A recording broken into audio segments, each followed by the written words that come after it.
The approach that we're going to be using in terms of the introduction of the vaccine is phased, largely because the supply of the vaccine as well as the capacity to immunize people will take time in each group, and we'd like to do this in phases. So the first phase will be our frontline healthcare workers. The target population that we have from our estimates, about 1.2 million. We would then go to phase 2, which is the essential workers, and here we have a number of categories within phase 2. The essential workers, the persons that are in congregate settings, persons that are over 60 years old, as well as those that are over 18 years but have comorbidities that are associated with the high morbidity and mortality for COVID. And then in the third phase, we would be identifying persons that are over 18 years that would potentially need to be vaccinated to get to the herd immunity target Professor Shub was talking about. So the phase 2 looks at essential workers.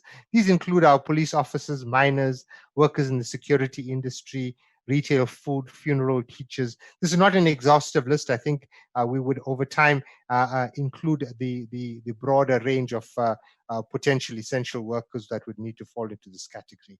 Secondly, the persons in the congregate settings, those that are in care homes, detention centers, etc., they would all be part of the second phase as well. So would anybody who's over 60 years of age. And then finally, those persons that are older than 18 years with comorbidities, particularly such as diabetes, chronic lung disease, which has been associated with higher levels of morbidity and mortality in terms of COVID.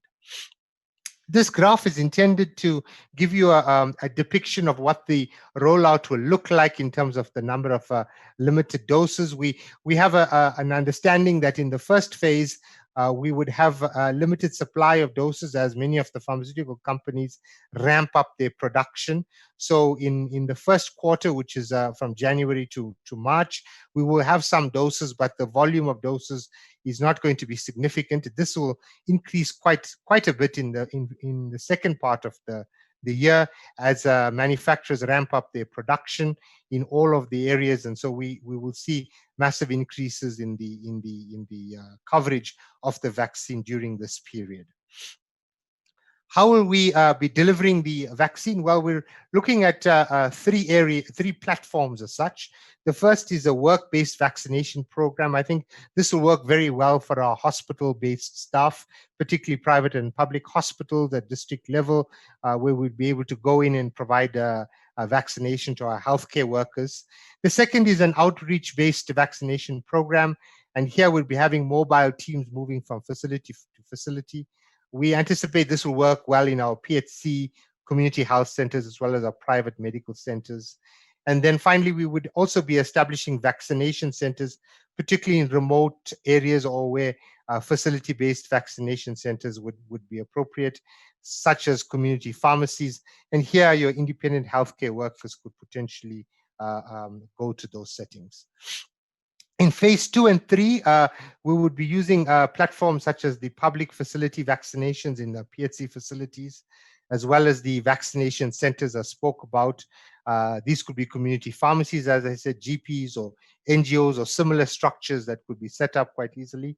The outreach vaccination program would be these mobile vehicles that will go out.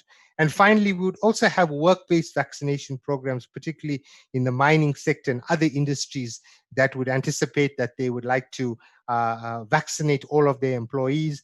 They may have an occupational health service on the facility, and so there's a possibility for them to do that.